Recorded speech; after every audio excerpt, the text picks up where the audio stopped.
Avec la Terre et Mars, Mercure et Vénus constituent notre système solaire interne.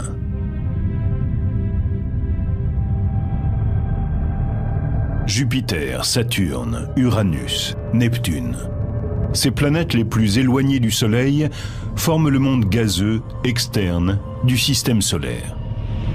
Pendant 4 milliards d'années, les planètes internes ont amassé assez de débris d'étoiles pour développer une surface solide. Pourquoi étudier les planètes? Pourquoi étudier l'astronomie aussi? Un jour, peut-être, nous devrons partir au-delà de la planète Terre si nous voulons survivre en tant qu'espèce. Il faut donc que nous sachions ce qu'il y a plus loin et quelle est la nature de l'univers. Nous étudions des mondes aux caractéristiques spécifiques. Mais fondamentalement, les processus physiques et chimiques sont identiques à ceux de la Terre. Des millions de kilomètres nous séparent de nos cousines rocheuses. Mais un petit tour du côté de Mercure et Vénus révèle que notre ADN est le même. On peut aller sur Mercure, sur Vénus, et les considérer comme des mondes avec leur propre histoire. On peut aussi ainsi resituer l'histoire de notre planète dans son contexte. Vénus est la 6e planète de notre système solaire par sa taille. Elle est à 40 millions de kilomètres de la Terre. Sur Vénus, une année dure 225 jours. Et si vous pesez 68 kilos sur Terre, vous en pèseriez 61 sur Vénus.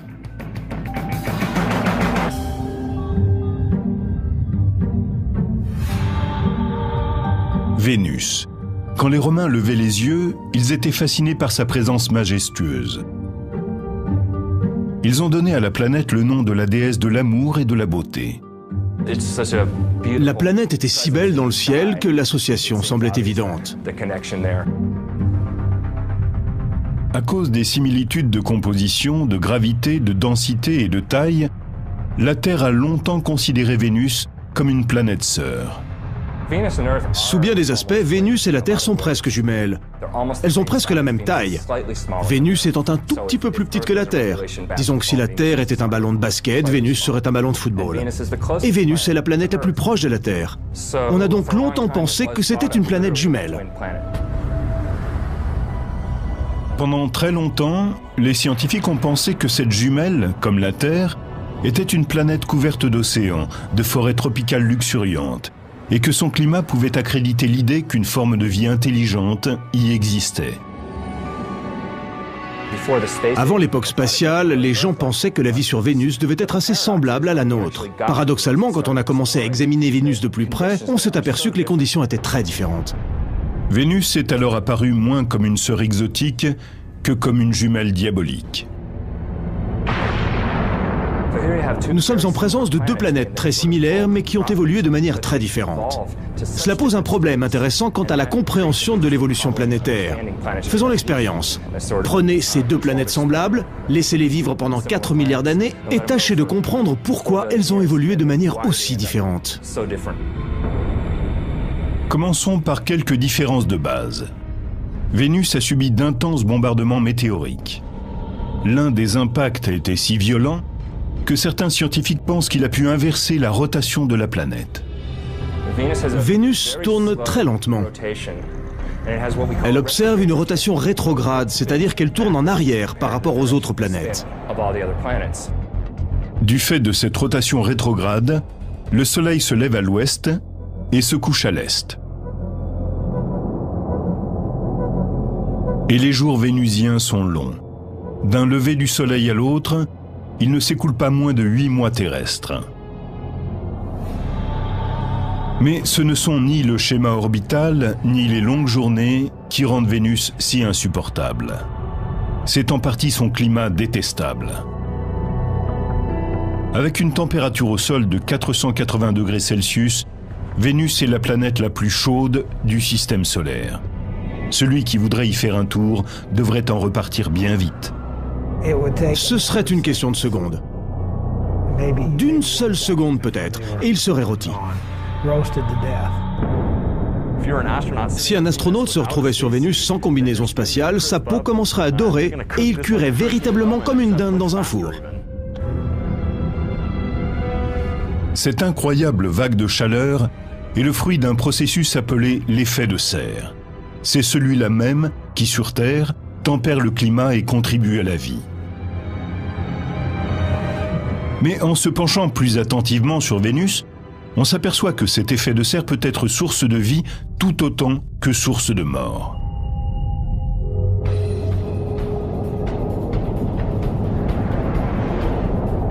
Aujourd'hui, la température sur Terre tend à monter.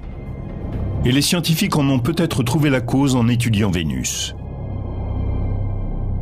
Le réchauffement global est dû au développement incessant des gaz à effet de serre.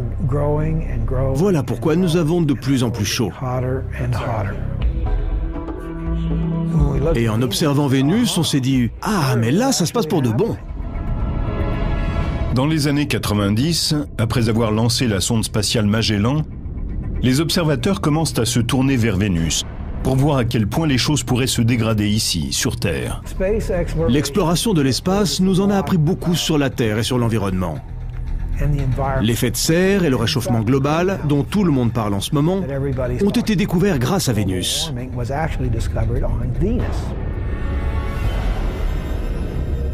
Ce que l'on a découvert sur Vénus éclaire d'un jour nouveau la très grande fragilité de l'effet de serre. Il n'a pas toujours fait aussi chaud sur Vénus. Il semble qu'autrefois sa surface était plus semblable à celle de la Terre et qu'elle ait perdu ses océans à cause d'un effet de serre galopant. Vénus est donc la preuve qu'un changement global peut effectivement se produire sur une planète, tel un scénario dramatique. Il est mieux de ne pas attendre de devenir comme Vénus pour s'inquiéter. Et d'ailleurs, on en prend le chemin. Mais le véritable intérêt d'étudier Vénus, c'est que cela nous permet de tester nos modèles climatiques. Grâce à des modèles de circulation générale de l'atmosphère, les scientifiques ont pu calculer certaines augmentations de la température sur Terre en se basant sur les quantités de gaz à effet de serre sur Vénus. Comment l'effet de serre fonctionne-t-il sur Vénus et comment peut-il réchauffer la planète à ce point-là? Voici Biosphère 2. Située au pied du massif montagneux de Santa Catalina, en Arizona, elle a été construite par un groupe de chercheurs afin d'envisager la colonisation d'autres planètes. C'est la plus grande serre au monde. Biosphère est une serre idéale. C'est un grand immeuble avec des panneaux de verre pour laisser entrer le soleil. Et il fait vraiment chaud. Les rayons de soleil traversent les panneaux de verre et font grimper la température intérieure. L'air se réchauffe, mais il ne peut pas s'échapper par le haut. Il ne peut pas s'élever verticalement dans l'atmosphère à cause des murs. Les fenêtres emprisonnent la chaleur, réchauffent l'immeuble et fournissent aux plantes et aux arbres un climat acceptable. Sur Vénus, les gaz à effet de serre n'emprisonnent pas vraiment la chaleur, mais ils ralentissent sensiblement la vitesse à laquelle ils peuvent s'échapper. Sur n'importe quelle planète, l'effet de serre décrit une situation où la température du sol augmente à cause de gaz dans l'atmosphère qui emprisonnent la chaleur, tout en laissant passer la lumière du jour. Les mêmes gaz à effet de serre qui nous seraient fatals sur Vénus sont indispensables à la vie sur Terre. Sans effet de serre, la température moyenne serait sensiblement en dessous de zéro. Les océans seraient entièrement gelés, et il n'est même pas sûr qu'il y aurait encore de la vie sur Terre. On se demande combien il fait là-bas, mais la question serait plutôt « Pourquoi il fait-il aussi chaud ?» Parce que l'atmosphère est composée de dioxyde de carbone à l'état pur quasiment. L'atmosphère vénusienne se compose pour 95% de dioxyde de carbone, ou CO2. Et c'est ce gaz qui emprisonne la chaleur. C'est ce qui entraîne un violent effet de serre et fait monter la température. Voilà pourquoi il fait aussi chaud sur Vénus. C'est un exemple extrême de réchauffement global. Sur Vénus, les volcans sont des sources naturelles de CO2 et d'autres gaz. C'est un processus que Jeff Sutton, géochimiste, étudie sur le volcan Kilauea à Hawaï. Loin sous terre, des composés atomiques réagissent pour former le CO2 en cas d'activité volcanique. Le gaz naît de la pression issue de la chaleur de la roche en fusion, le magma. Le gaz s'élève et atteint le réservoir magmatique. La pression sur le magma décroît, ce qui a pour effet de permettre au gaz emprisonné à très forte pression de s'échapper. La lave vénusienne présente donc vraisemblablement des orifices de ce type par lesquels les gaz peuvent se répandre à l'air libre. Quelque chose comme 8 000 à 30 000 tonnes de dioxyde de carbone sortent tous les jours en bouillonnant des chambres magmatiques. Cela fait 3,5 millions à 5 millions de tonnes par an.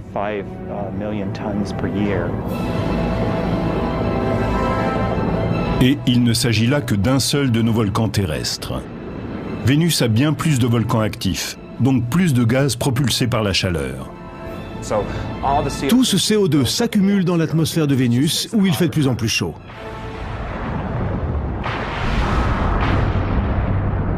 Il n'y a pas que sa température élevée qui rende menaçante la sœur jumelle de la Terre. À une cinquantaine de kilomètres au-dessus du sol brûlant de Vénus, la planète subit des ravages, à côté desquels ses 482 degrés Celsius ont des airs de front frais. Des dégâts électriques, au cours desquels des secousses d'une fraction de seconde atteignent les 26 000 degrés. Chaque étincelle de lumière fait 100 millions de volts. Sur Vénus, comme sur Terre, il y a des éclairs quand les charges électriques accumulent suffisamment d'énergie pour produire une étincelle.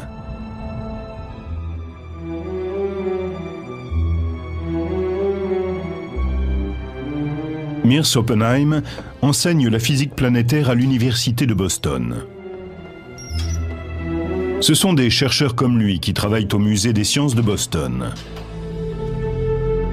Pour faire la démonstration de l'éclair emprisonné, des dômes d'une dizaine de mètres s'élèvent pour simuler la génération de l'éclair sur Vénus. Et que le spectacle commence.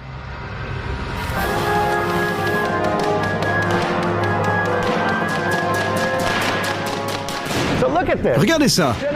On est en train de générer tellement de millions de volts sur ces dômes que l'énergie est bien obligée de s'échapper.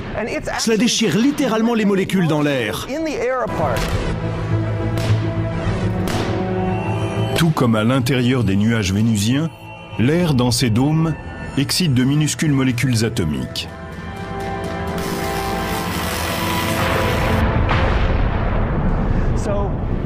C'est en se reconstituant que les molécules déchirées provoquent cet éclair. C'est ça un éclair. Dans la galaxie, les particules cosmiques d'étoiles en train d'exploser déclenchent les éclairs. Et en entrant dans l'atmosphère, elles créent cette étincelle. Ce sont des particules qui viennent de très loin. Elles heurtent l'atmosphère et produisent une averse de particules chargées. Sur Vénus, il s'agit vraisemblablement d'éclairs de très grande envergure, qui contiennent des quantités colossales d'énergie et qui parcourent de grandes distances. Sur Terre, on enregistre une moyenne de 3,1 milliards d'éclairs par an. Sur Vénus, le nombre d'éclairs touchant le sol est de 0. La pression atmosphérique sur Vénus est 90 fois plus importante que sur Terre, parce que le poids de l'atmosphère créée par les gaz est plus élevé. C'est ce qui empêche les éclairs vénusiens de toucher le sol.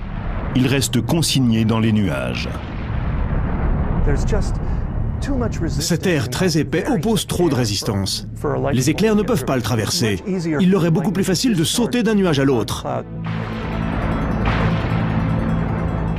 En dépit des apparences, les nuages vénusiens n'ont pas grand-chose de commun avec ceux de la Terre. En fait, le principal ingrédient qui entre dans leur composition est assez toxique pour brûler la chair humaine.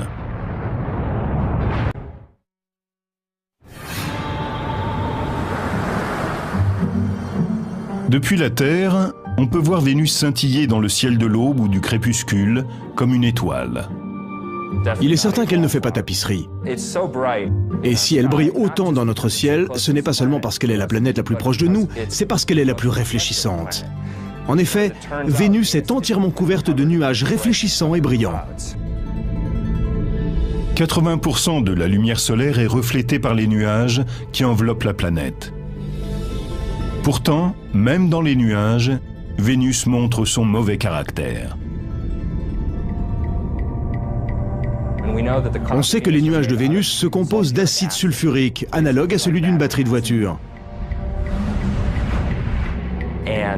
Cet acide sulfurique provient du dioxyde de soufre expulsé par les volcans. Tout comme son cousin le dioxyde de carbone ou CO2, la pression gazeuse pousse le dioxyde de soufre vers la surface, à travers les cheminées volcaniques.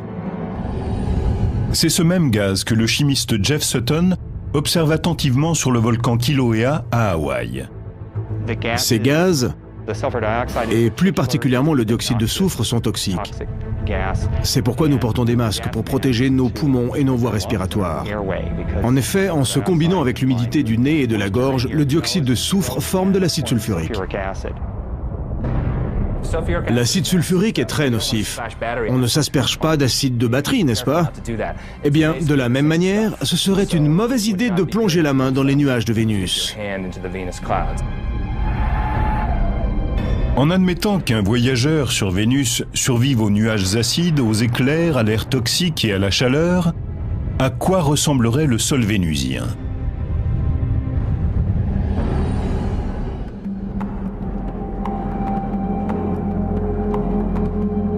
Le vulcanologue Jeff Burns, de l'Institut de surveillance géologique des États-Unis, arpente le globe pour tenter de comprendre ce qui anime l'activité volcanique des planètes intérieures. Pour imaginer la surface de Vénus, Burns pense au champ de lave désertique du Kilauea sur la grande île d'Hawaï.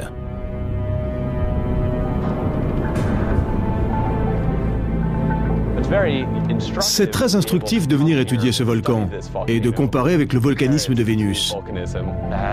Ici, on est vraiment sur le terrain et on peut étudier ça de près. On peut prélever des échantillons et les regarder en détail. Les géologues pensent que le nombre de volcans sur Vénus dépasse nettement les quelques 1500 que nous avons sur Terre. Les estimations vont d'une centaine de milliers à plus d'1 million d'éléments volcaniques sur Vénus. Avec autant de volcans, la pierre de lave représente 70% du sol vénusien, tout comme l'essentiel de la roche du Kilauea. Le sol se solidifie quand la lave refroidit, pour former de la roche dure. Le fait de disposer de ce type de roche sur Terre nous permet de procéder par analogie et de comprendre les roches des autres planètes. Les roches basaltiques sont ce qui ressemble le plus aux plaines vénusiennes. Le basalte est un type de pierre de lave que l'on trouve sur Vénus et dans tout le système solaire interne. Les minéraux se figent sous forme de verre et de petits cristaux, changeant ainsi totalement d'aspect par rapport à la lave telle qu'elle surgit du volcan. La lave en fusion sur le sol est incandescente et de couleur rouge. Puis elle se couvre rapidement d'un voile argenté. Et en l'espace de quelques semaines, elle devient noire, tout comme la lave ici autour de moi.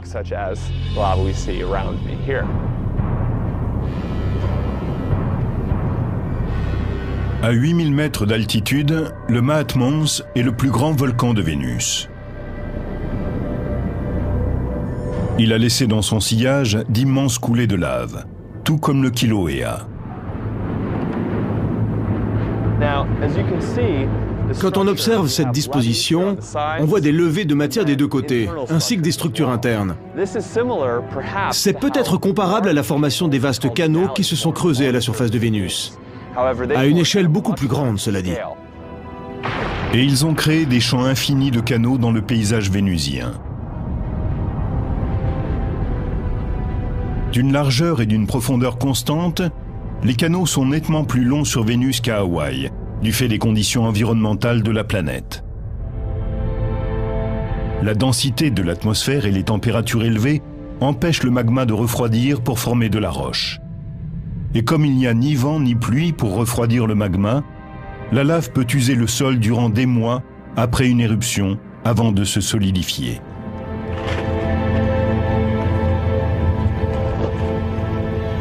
On Venus, Sur Vénus, on devrait trouver des couches et des couches de roches volcaniques plutôt noires et de composition basaltique. On devrait voir des taches provenant de fer qui se seraient oxydées et qui seraient donc de couleur rouge.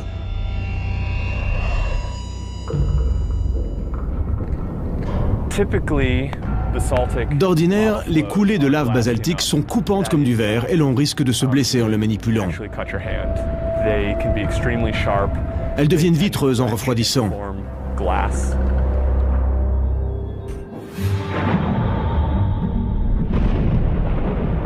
Et puis, il y a le ciel. Cette couche nuageuse diffuse l'essentiel de la lumière directe.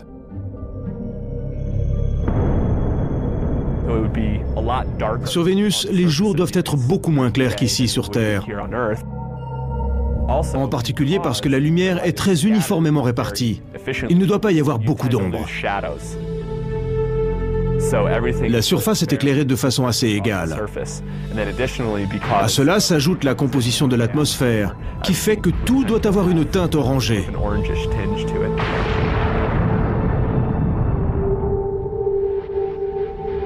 Outre les canyons, des chaînes de montagnes déchiquetées déchirent le ciel vénusien. Le mont Maxwell est le point culminant de la planète. Maxwell fait environ 11 000 mètres d'altitude. Donc il dépasse facilement n'importe quel de nos sommets. L'Everest, qui fait 8 850 mètres, est largement battu. Il est plus grand que tout ce que nous avons sur Terre.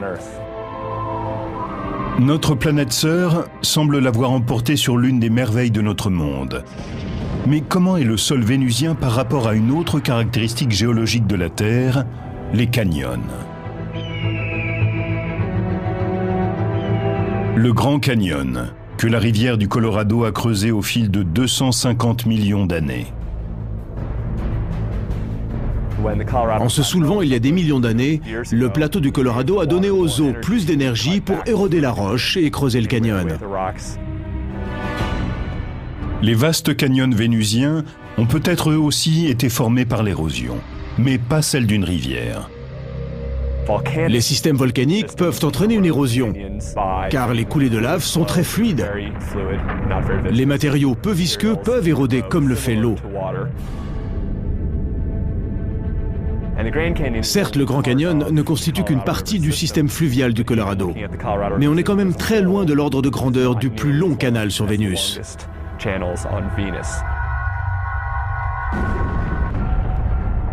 Si les Romains avaient connu ces volcans, ces nuages acides, ces éclairs, son air irrespirable et ses températures insupportables, peut-être auraient-ils choisi pour nommer notre planète jumelle une autre déesse que celle de la beauté et de l'amour.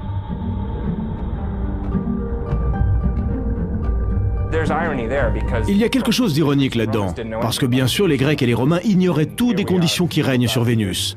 Et nous voici 2000 ans plus tard en train de faire l'état des lieux, et ce n'est pas aussi joli.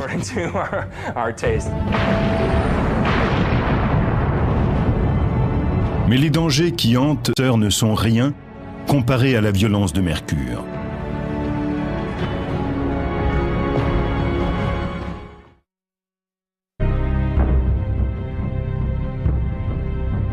À 80 millions de kilomètres de la Terre, les collines poussiéreuses et les plaines vides de Mercure s'étendent à perte de vue.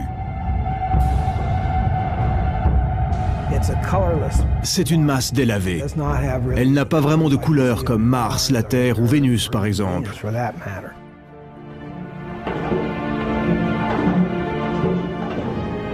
Le docteur Robert Strom, du laboratoire de l'Université d'Arizona, fait autorité en matière de géologie planétaire depuis plus de 35 ans.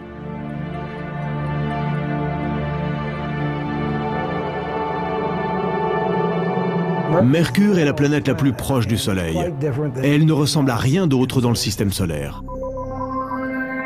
À 60 millions de kilomètres du Soleil, Mercure est la planète la plus proche de l'astre solaire. Cette planète n'a pas de lune connue. Elle n'a pas d'atmosphère. Et elle est visible à l'œil nu depuis la Terre, entre chien et loup.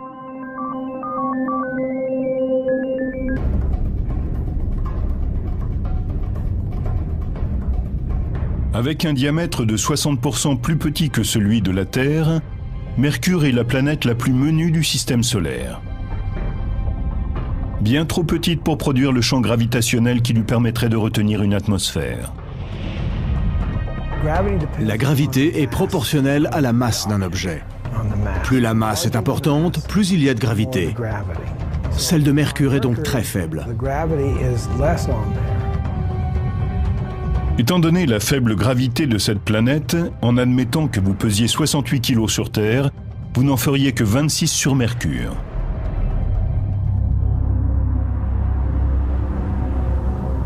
La taille d'une planète est importante quand il s'agit de la chaleur interne nécessaire au maintien de l'activité géologique. Les courants de convection interne à l'origine de la géologie s'arrêtent. D'une manière générale, la planète se fige et il n'y a plus moyen de maintenir cette activité géologique. C'est ce qui s'est produit sur Mercure il y a bien longtemps, sans doute alors qu'elle avait moins d'1 milliard d'années. Il est bien loin le temps où Mercure était capable de générer des tremblements volcaniques et tectoniques. Mercure est-elle une planète morte? Cela dépend de ce qu'on entend par mort. A-t-elle une activité interne? Probablement pas. Elle est sans doute totalement inactive. Au fond, c'est une planète morte, et ce depuis 4 milliards d'années environ. Pour une planète pratiquement morte, Mercure est encore assez agité. Les Romains lui avaient donné le nom de leur messager au pied léger. Mercure fait le tour du Soleil en 88 jours, ce qui en fait la plus rapide de toutes les planètes. Mais pour tourner sur son axe, elle détient le record de lenteur.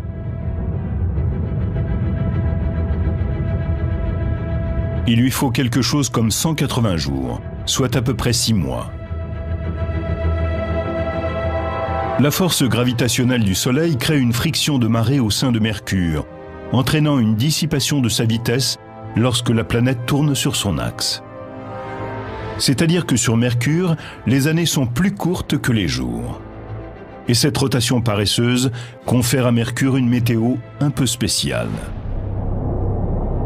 6 mois durant, la face exposée au Soleil dépasse les 400 degrés Celsius. Tandis que de l'autre côté, la température chute à 150 degrés Celsius en dessous de zéro. Il lui faut longtemps pour réchauffer sa face ensoleillée et autant pour refroidir l'autre. Les différences de température sont donc extrêmes. En dépit de sa proximité avec le Soleil, Mercure fait un peu figure de mouton noir dans la famille planétaire. Son ciel ne semble connaître que les nuits étoilées. Le ciel y est toujours sombre. Si nous avons du ciel bleu sur Terre, c'est à cause de notre atmosphère. L'azote disperse la lumière avec une prédilection pour les tons de bleu. Voilà pourquoi chez nous le ciel est bleu. Et c'est parce que Mercure n'a pas d'atmosphère que son ciel est sombre. D'après la légende, c'est Mercure, le dieu romain, qui a inventé la boxe. Et s'il est une planète qui s'est taillé la part du lion sur le ring, c'est bien Mercure.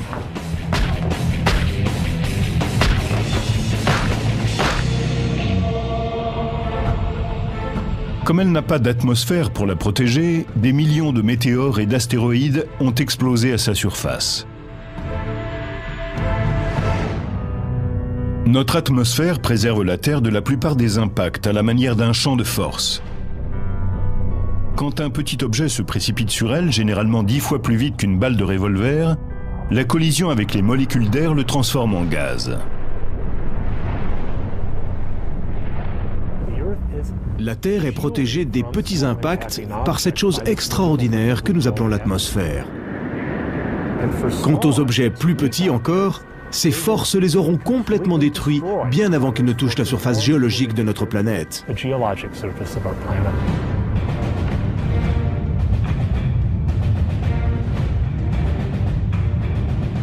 Sur Mercure, dépourvu d'atmosphère, astéroïdes et météores s'écrasent à toute vitesse, ce qui en fait la planète la plus criblée de cratères de tout le système solaire.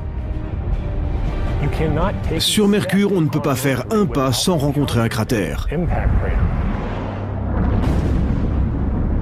En 1974, la sonde spatiale Mariner 10 a cartographié la moitié de la surface de la planète, y compris le plus vaste bassin jamais photographié dans le système solaire.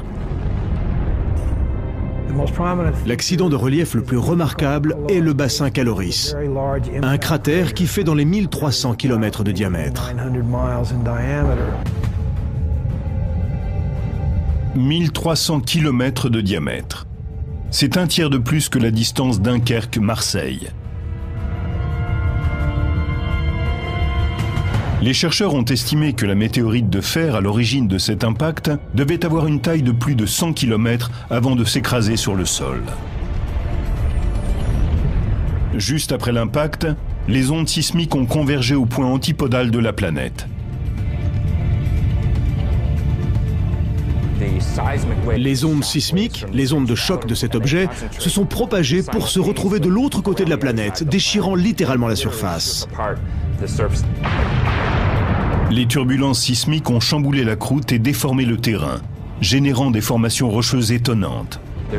C'est un terrain chaotique. C'est vraiment le terme pour désigner cet espace. Si vous regardez, c'est vraiment le chaos. Tout est sans dessus-dessous. C'est vallonné d'une façon qui n'a rien à voir avec une activité géologique normale. Tout y reflète la brutalité. On dirait que quelqu'un a littéralement soulevé la surface pour la fracasser au sol. Les cratères se sont soudain transformés en des sortes de collines de 10 km de large sur 2 de haut. En fait, le sol a dû s'élever sur une hauteur d'1 à 2 km en l'espace de quelques secondes. Ça a dû être épouvantable. Les scientifiques n'ont aucun moyen de savoir à quel moment s'est produit l'impact de Caloris. Mais une chose est sûre, si un astéroïde de cette taille s'écrasait sur Terre, le choc serait catastrophique. Il anéantirait l'humanité.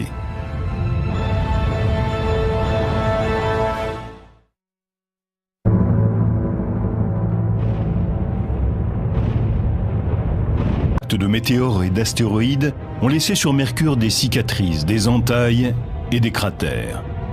Aujourd'hui, la planète n'est plus qu'une carcasse. Tout comme celle de Mercure, la surface de la Terre est vulnérable aux bombardements. Le météore cratère en Arizona est l'un de nos cratères les mieux préservés et les plus mercuriens. Ce bassin désertique a permis aux géologues de mieux comprendre ce qui se passe quand un météore frappe la surface de Mercure. Lors d'un impact, l'énergie de l'onde de choc déchire la surface et soulève des tonnes de roches pour former le cratère. Cette coulée de roches a creusé cette cavité en forme de cuvette et déposé des débris dans le paysage à des kilomètres à la ronde. La même énergie a balayé les parois du cratère. C'est ce qui a fait que ces couches de roches horizontales derrière moi se sont soulevées. Sous l'effet du choc, la roche ne s'est pas montrée friable comme on pourrait s'y attendre, mais plutôt comme du caramel mou. C'est caractéristique de ce type d'impact, non seulement ici à Meteor Crater, mais partout dans le système solaire. Imaginez un peu que l'énorme objet qui a créé le bassin de Caloris sur Mercure s'écrase sur le site de Meteor Crater. Il y aurait une explosion massive, avec des éclats de matériaux fondus qui voleraient autour de la Terre comme des engins balistiques, puis rentreraient dans l'atmosphère terrestre en créant des averses massives de météores. Sur une douzaine de kilomètres, l'onde de choc déchirerait le sol et provoquerait des tsunamis accompagnés de vagues de 600 mètres de haut.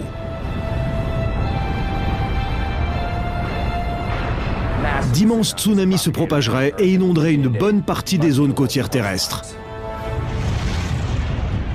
Las Vegas dans le Nevada serait rasé. Des villes comme Salt Lake City dans l'Utah, San Francisco en Californie et Los Angeles disparaîtraient en une fraction de seconde. Les ondes de choc se propageraient à travers la Terre sur des milliers de kilomètres à partir du site de la collision.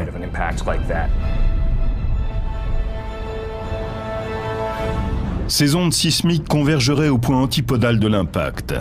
au large des côtes de Madagascar, au fond de l'océan Indien.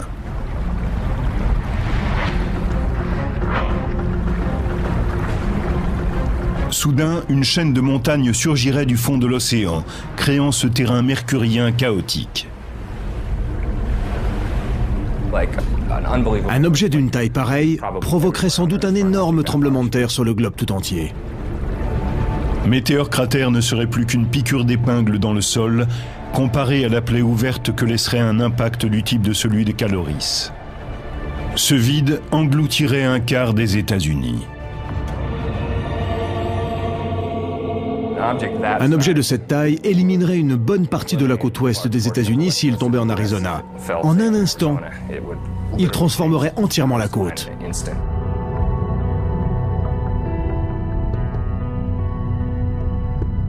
Revenons-en à Mercure. Ces cratères lui confèrent un statut d'icône dans le système solaire, et certaines de ces marques recèlent des mystères. À Puerto Rico, quand le radar de l'observatoire d'Arecibo a pointé ses antennes vers les pôles de Mercure, il a capté quelque chose qui a laissé les chercheurs stupéfaits. De la glace. L'un des endroits les plus chauds du système solaire a de la glace à ses pôles. Et s'il y a de la glace là-bas, c'est parce que Mercure présente une surface criblée de cratères et que l'intérieur des cratères de la zone polaire est toujours plongé dans l'ombre.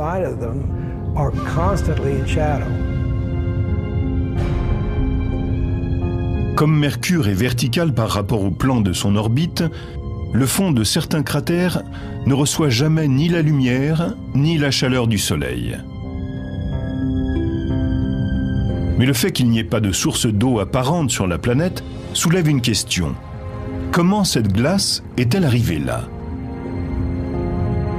Certains chercheurs pensent qu'elle pourrait provenir d'une comète. Composées de roches, de poussière, de gaz et de glace, les comètes viennent des confins du système solaire, où les températures sont nettement plus basses. Cette glace se trouverait-elle au fond de cratères qui sont en permanence à l'ombre, à moins qu'il ne s'agisse de glace recouverte d'une couche de poussière qui la protégerait des rayons du soleil? On ne sait pas. Outre les collisions de comètes, il existe un autre type de cratère sur la planète, et ceux-ci n'ont pas été formés par quoi que ce soit venant du ciel. En fait, une force de la nature a créé ces trous à partir du noyau de la planète.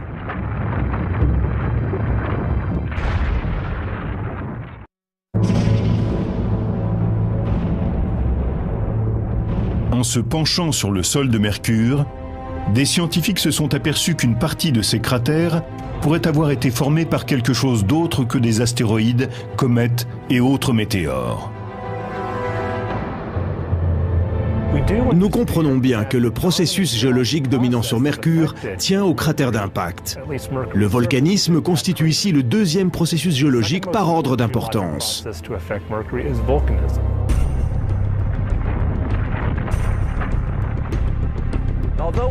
Bien que nous n'ayons pas de preuve absolue de la présence de volcans sur Mercure, nous pensons qu'il a dû y avoir des éruptions volcaniques dans le passé.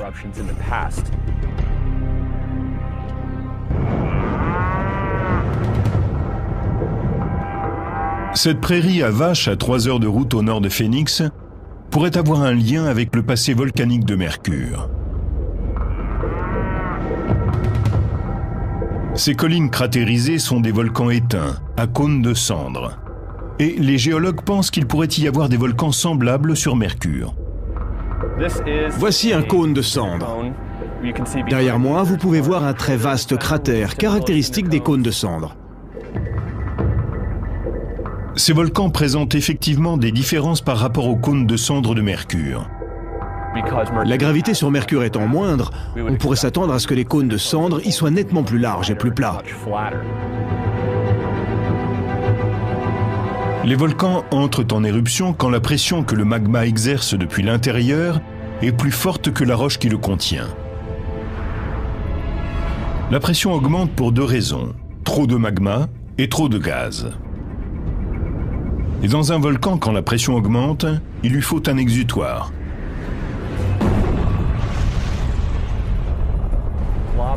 La lave remonte à la surface et sort sous forme d'éruption. il y a une cheminée et ce qu'on appelle une fontaine de feu. Si la pression est suffisante, la lave peut être projetée à plus de 30 mètres de hauteur sur Terre. Mais sur Mercure, la gravité est si faible que la fontaine pourrait éjecter la lave à une hauteur de 30 étages. Les cônes de cendres de l'Arizona peuvent illustrer l'héritage volcanique que nous partageons avec Mercure. Mais être les premiers témoins d'une éruption tout là-haut et voir se former les cônes de cendres serait une fameuse expérience. Tout d'abord, en l'absence d'atmosphère, un panache de cendres, de fumée et de débris ne parviendrait pas à s'élever dans le paysage. Comme Mercure n'a pas d'atmosphère, cette matière serait projetée dans le vide, c'est-à-dire qu'elle se disperserait beaucoup plus. De plus, sur Mercure, on n'entendrait pas le vacarme de l'éruption. Mercure n'ayant pas d'atmosphère, elle ne peut pas transmettre les sons. Si vous étiez sur Mercure en train de jouer de la guitare, du ukulélé ou du piano, on n'entendrait rien. Parce qu'il n'y a pas d'atmosphère pour véhiculer le son. Il n'y aurait donc que le silence.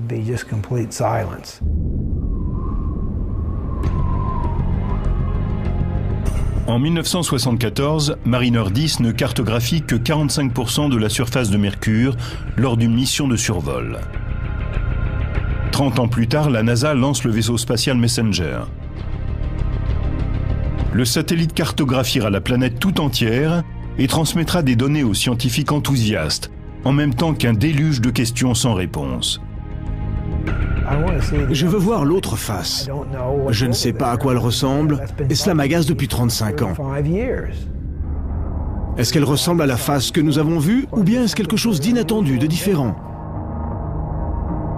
Pourtant, malgré les budgets affectés aux explorations futures, la question de savoir à quel point nous sommes effectivement différents ou semblables risque fort de rester en suspens.